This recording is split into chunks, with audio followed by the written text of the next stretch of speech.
Guys, for today's video is how to find bird feet in this lumber. This lumber have cut 45 degrees, no? Trapezoid shape lumber. Okay. Okay. The measurement of this lumber is thickness 2 inches and the width 4 inches and the short length 16 inches and the long length 20 inches, no? Kukunan natin ang board feet, ang kahoy na ito. So, formula muna tayo. Thickness measured by inch times width measured by inch times length measured by inch over 1/4 equals board feet or board foot. And the other one, standard formula. Thickness measured by inch times width measured by inch times length measured by feet or by foot over 12 equals 1 board feet or board foot. No. Equals board feet or board foot. Okay. So, formula tayo. Again. Thickness measured by inch times width measured by inch times length measured by inch over 1/4 equals board feet or board foot. Okay. So, measurement tayo. Measurement again. Thickness 2 inches. Width 4 inches. Short length 16 inches. Long length 20 inches. No? Dahil may cut ang ating kahoy, dahil trapezoid ang ating kahoy, ito ngayon ang ating formula. No? Thickness measured by inch times width measured by inch times open parenthesis short length measured by inch plus long length measured by inch over 2 close parenthesis bar line 144. Okay. Kukunan natin ang average ng ang length, no?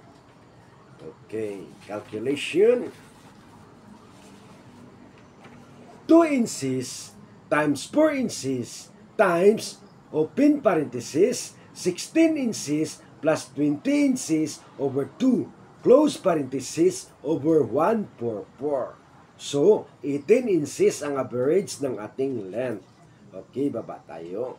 2 inches times 4 inches times 18 inches over 144. Okay? 2 inches times 4 inches times 18 inches equals 144 cubic inch over 144 equals 1 board foot. No? Ang kahoy na pala na ito ay eksaktong isang board feet. No? This lumber is exactly 1 board foot. No? Okay. Another formula, standard formula. Okay. Thickness measured by inch times width measured by inch times length measured by foot or by feet over 12 equals board feet or board foot. Okay. So, before to proceed, measurement again. Measurement.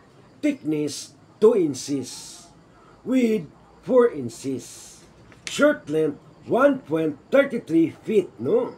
To convert inches into foot is 16 over 12 equals 1.33 foot for the short length. For the long length, 1.66 feet or foot, no? 20 inches over 12 equals 1.66 feet. Okay. So, dahil may cut ng ating kahoy again, ito na naman ang ating formula. Kukunan natin ng average ang length, no? Okay. Thickness measured by inch times width measured by inch times open parenthesis short length measured by feet or by foot plus long length measured by feet or by foot over 2 close parenthesis bar line 12, no? So, ito ngayon ang ating computation. Okay. 2 inches times 4 inches times open parenthesis 1.33 feet plus 1.66 feet over 2, close parenthesis, blur line 12, no? Ang average ng ating length ay 1.495 feet, no? Baba tayo. 2 inches times 4 inches times 1.495 feet over 12. Okay? 2 inches times 4 inches times 1.495 feet equals 1196. Round off to 12. Over 12 equals 1 board foot. No? Okay. This number is exactly 1 board foot. No? That's all. I hope you understand and thank you for watching.